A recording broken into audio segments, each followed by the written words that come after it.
This story is titled, My Wife's Best Friend Exposed Her 8-Year Affair with My Brother at Our Anniversary Party.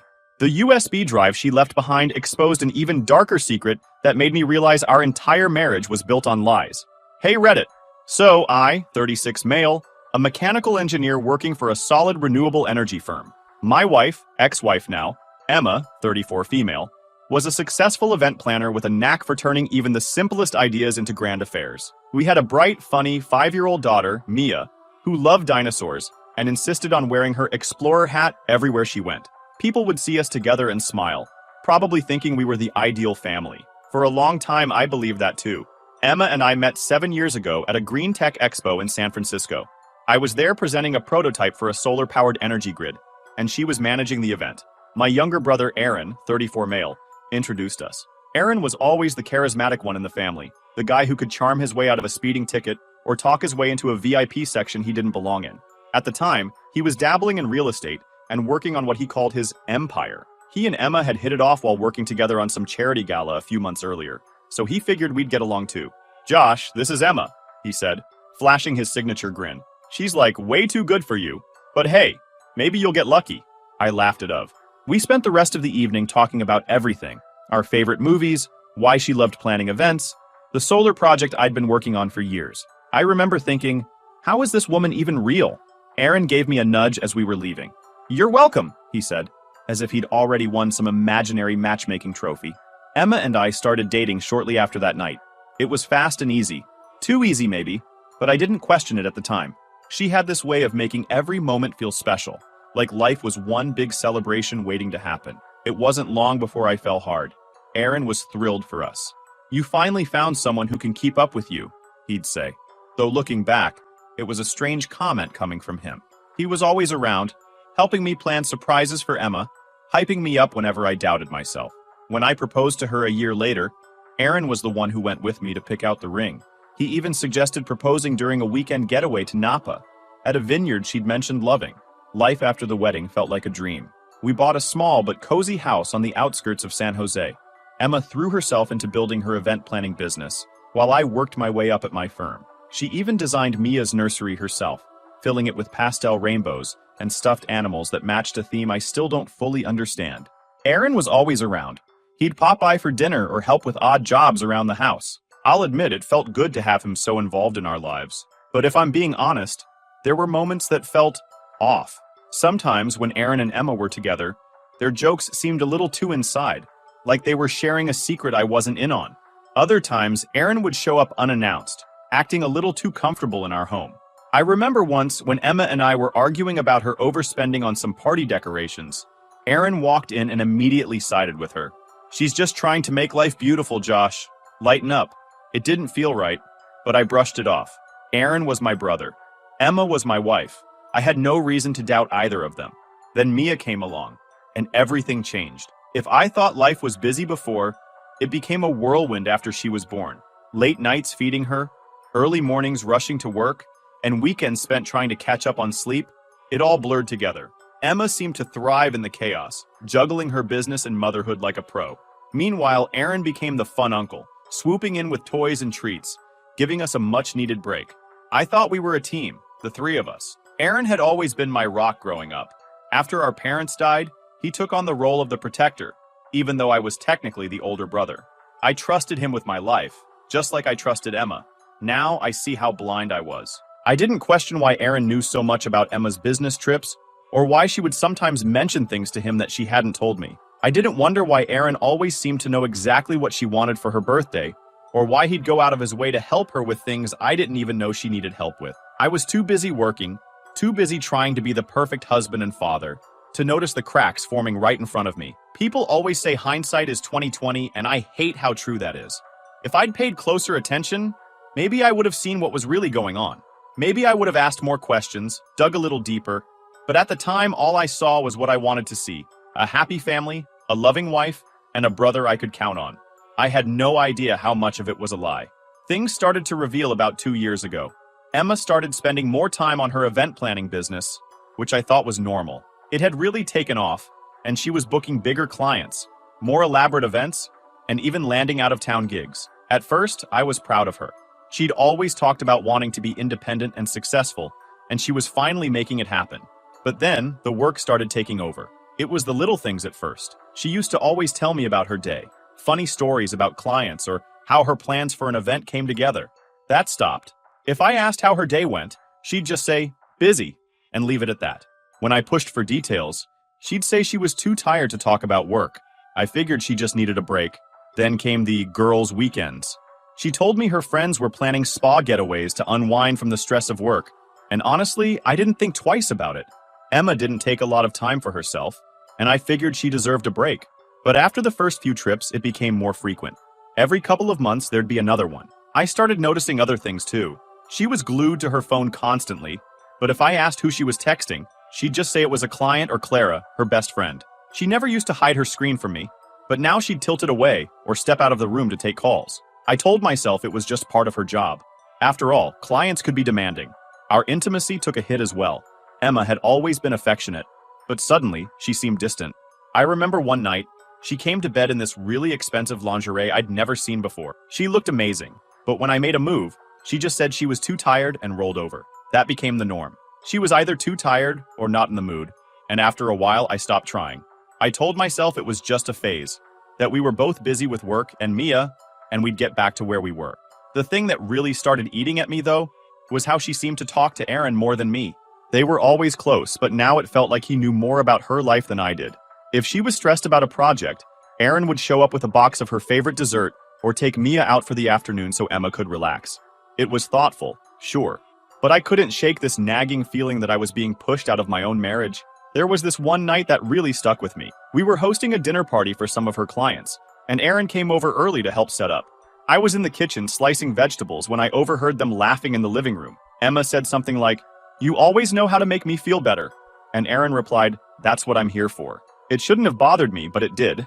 I told myself I was being paranoid, that they were just close because we were all like family. Still, it nagged at me enough that I brought it up to Emma later. "Do you think you lean on Aaron too much?" I asked her while we were getting ready for bed.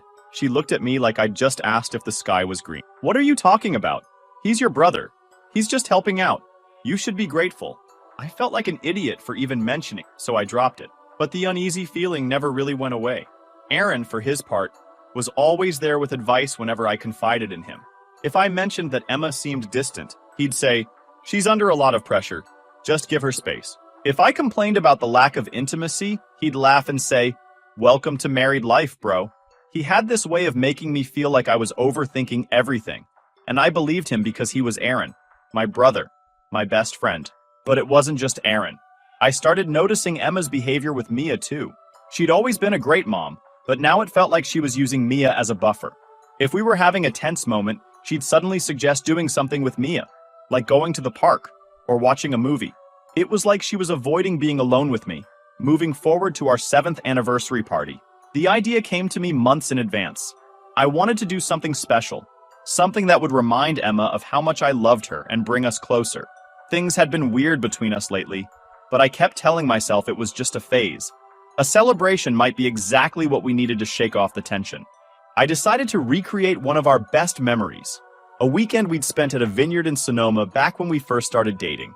It was one of those rare times we both let loose, laughing, drinking, and pretending we didn't have a care in the world. Emma loved it so much she talked about going back for years, so I figured it'd be perfect. I rented a private space at a vineyard and worked with the staff to make everything just right. They helped me design a menu based on her favorite foods, and I hired a small jazz band to play her favorite songs. I invited close family and friends, including her best friend Clara, who had just moved back to California. Aaron, of course, was one of the first people I told. "Dude, this is perfect," he said when I shared the plan. "Emma's going to love it." He offered to help with the setup, which didn't surprise me. Aaron had a knack for making himself indispensable in situations like this. At the time, I thought he was just being a supportive brother. The night of the party, everything seemed to fall into place. Emma thought we were just going out for a quiet dinner, so when we arrived and everyone yelled, "Surprise!" she looked genuinely stunned. She hugged me tightly, her eyes sparkling with tears. For the first time in a long time, I felt like I'd done something right. The vineyard was beautiful, with twinkling string lights draped across the patio and candles flickering on every table. The jazz band was playing softly in the background, and the air smelled like lavender and fresh grapes. Emma kept saying how perfect everything was, how she couldn't believe I'd gone through all this trouble. For a little while, I actually believed we were happy. Dinner started off great. The food was incredible, and everyone seemed to be having a good time. Emma was seated between me and Clara, laughing and chatting like the stress of the past few months had melted away. Aaron sat across from us, raising his glass every chance he got and cracking jokes that had everyone at the table in stitches. Then Clara made her toast. "To Emma and Josh," she started, smiling warmly. "You two are the kind of couple that reminds us all what real love looks like." And to Aaron, she hesitated for a second, her smile faltering just slightly. "To Aaron, who's been such a rock for Emma these past couple of years." Her words hit me like a punch in the chest. I felt my stomach drop as I glanced at Emma, whose face had gone pale. She reached for her glass and took a long sip, avoiding my eyes. "What does she mean by that?" I asked, trying to keep my tone light. Emma set her glass down, forcing a smile. "Oh, Clara's just talking about how Aaron's been helping out with Mia and stuff. You know, with all my work stress." "Right," Clara said, her voice tightening. "Helping." The table fell uncomfortably silent. Aaron jumped in, laughing like nothing was wrong. "Come on, Clara, don't make it weird. You know I'm just doing what family does." Everyone chuckled awkwardly, and the conversation moved on, but the moment stuck with me. Emma barely spoke for the rest of the night, and Clara avoided making eye contact with me. Later, when I tried to bring it up on the drive home, Emma brushed it off. "You know how Clara is," she said, staring out the window. "She doesn't always think before she speaks." "Yeah, but what did she mean by, Aaron's been such a rock for you?" She sighed, clearly irritated. "Josh, it's nothing. Can we not ruin a perfect night with this?"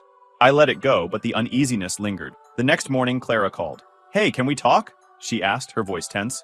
"Sure," I said, still groggy from the night before. "I shouldn't have said what I did at the party," she blurted out. "It wasn't my place, but, Josh, there's something you need to know." My stomach tightened. "What are you talking about?" Clara hesitated, and for a moment I thought she might hang up. But then she said, "Can I come over? It's better if I show you." When she arrived, she looked nervous, clutching her purse like it was a lifeline. She handed me a small flash drive without saying a word. "What's this?" I asked. "Just look at it. It explains everything that's been going on between Aaron and Emily for years behind your back," she said, her voice barely above a whisper. After Clara handed me that flash drive and left, I sat there for what felt like forever. I couldn't bring myself to open it again, not right away. I paced the living room, laptop still open on the coffee table, wondering how I could have been so blind. A part of me didn't even want to know more. Ignorance felt safer, like maybe if I didn't look, it wouldn't all be real. But I couldn't just ignore it. Not anymore. Finally, I sat back down, took a deep breath, and clicked on the first email. It was dated almost 2.5 years ago, just before Emma's first girls' trip. The subject line was simple: "Miss you." The message was worse than I expected. "Emma, I wish I could see you this weekend. This is getting harder to hide. Aaron." "I know, Em, but it's worth it. You know that, right? Josh doesn't have to know." I clenched my fists, my heart pounding in my chest. I told myself to keep going, to rip off the bandage, no matter how much it hurt. The emails unfolded like some nightmare I couldn't wake up from. There were messages about how they'd meet up when I was at work, how Emma would use her business trips as an excuse to spend weekends with Aaron. They planned everything, down to the smallest detail. Cover stories, fake schedules, even how to handle questions from Clara or me if anything seemed suspicious. I didn't know whether to scream, throw my laptop across the room, or just sit there and take it. But then, I clicked on another folder labeled Photos. I almost didn't open it, but curiosity, or maybe masochism, got me. The first few photos were harmless enough. Aaron and Emma at what looked like a beach house, laughing over drinks. But the longer I scrolled, the worse it got. Pictures of them in hotel robes. Emma lying on a bed in lingerie I'd never seen before. Selfies of them kissing. And then I saw something that made my stomach drop. There were pictures of Aaron and Emma together from over 7 years ago, long before we got married. Some were taken in college, back when Aaron was supposedly focused on building his real estate empire. One picture showed them at a park I recognized. It was the same park where Emma and I had our third date. My mind started racing. Had this been going on the whole time? Had she ever really loved me? Or was I just a placeholder while she carried on with Aaron? Then I found the Facebook messages. The earliest ones were from right around the time Aaron introduced me to Emma.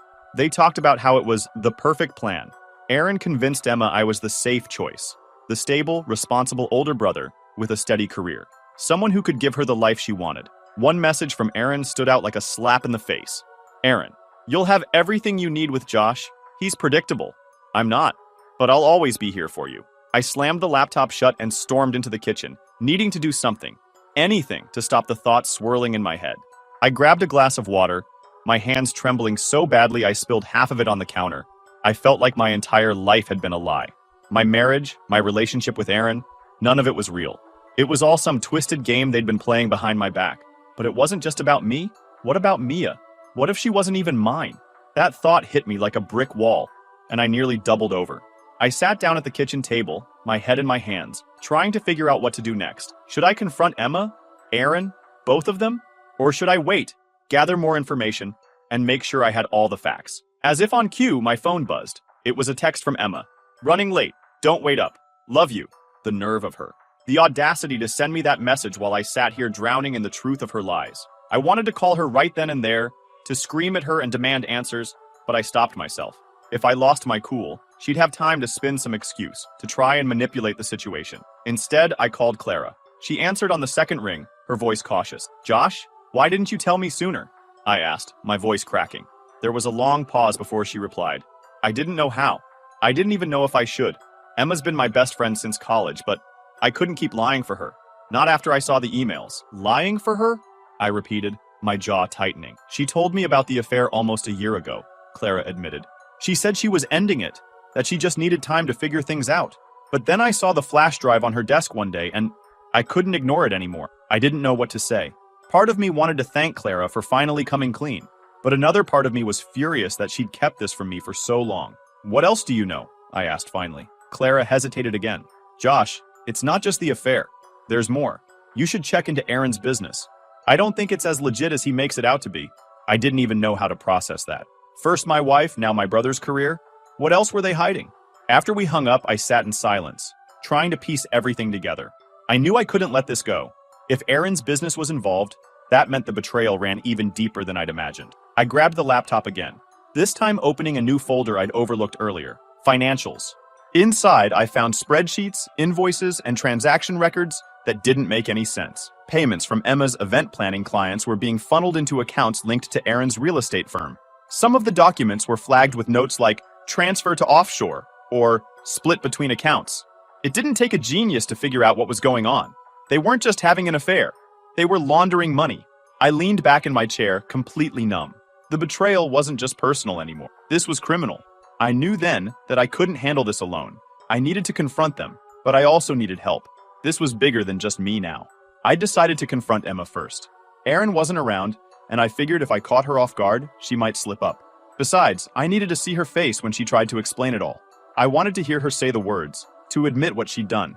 When she came home that evening, acting like everything was normal, I almost lost it right then and there. She dropped her bag by the door and gave me a quick smile. Hey, she said casually, like she hadn't been lying to my face for years. Emma, I said, trying to keep my voice steady. We need to talk. Her smile faltered.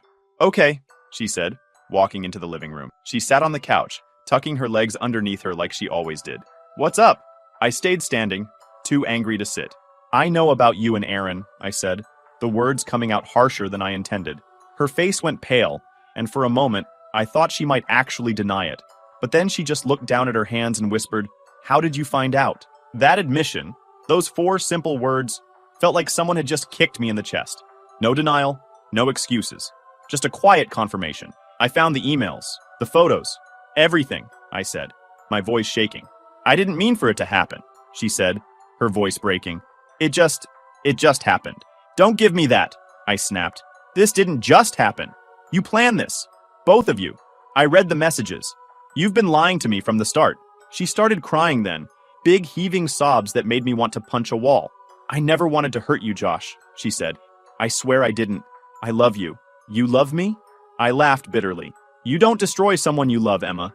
You don't sleep with their brother and make jokes about how clueless they are. She didn't say anything, just kept crying into her hands. And it's not just the affair, I continued. You and Aaron, what were you doing with the money?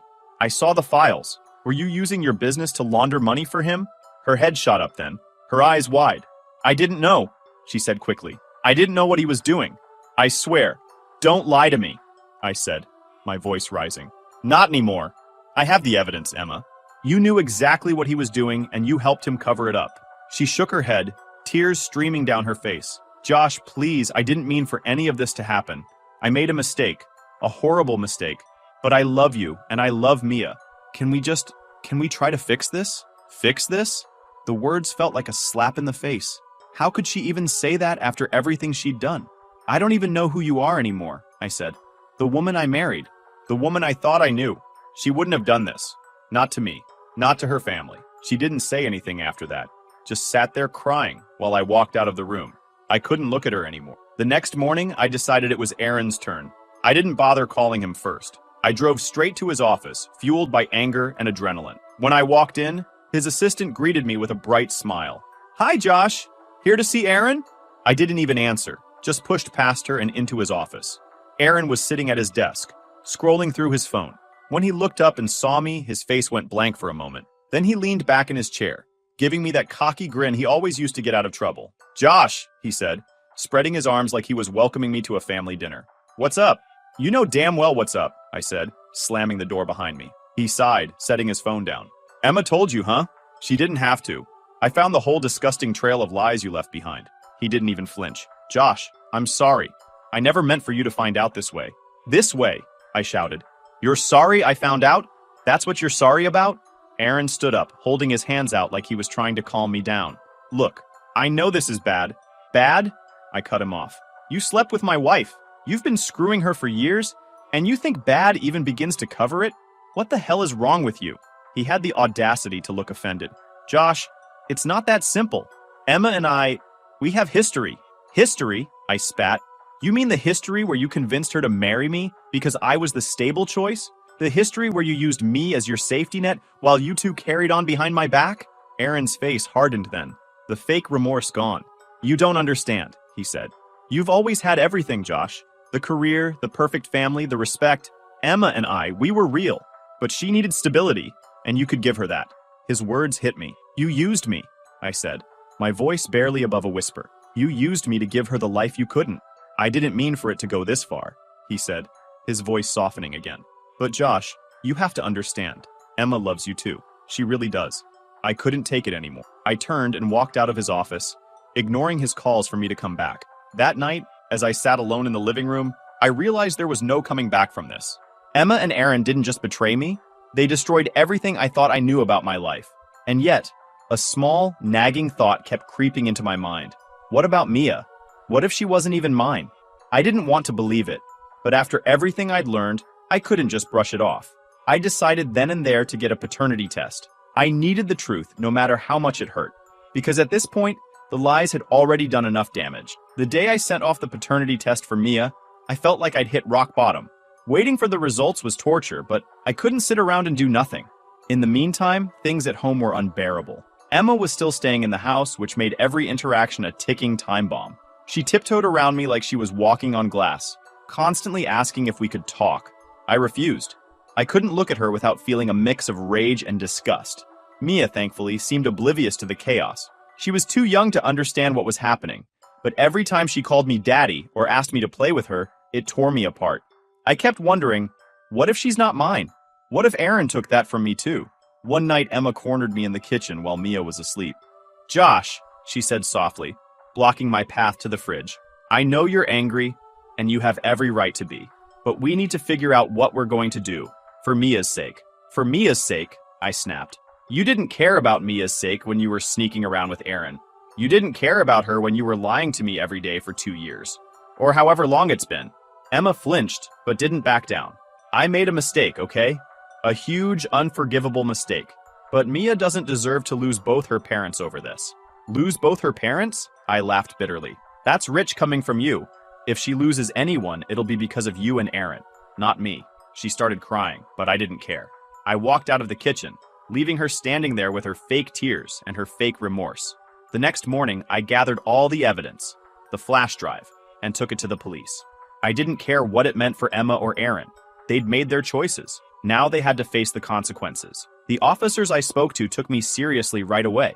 When I handed over the files, one of them raised an eyebrow. This is big, he said. We're going to need more details. Over the next few hours, I explained everything.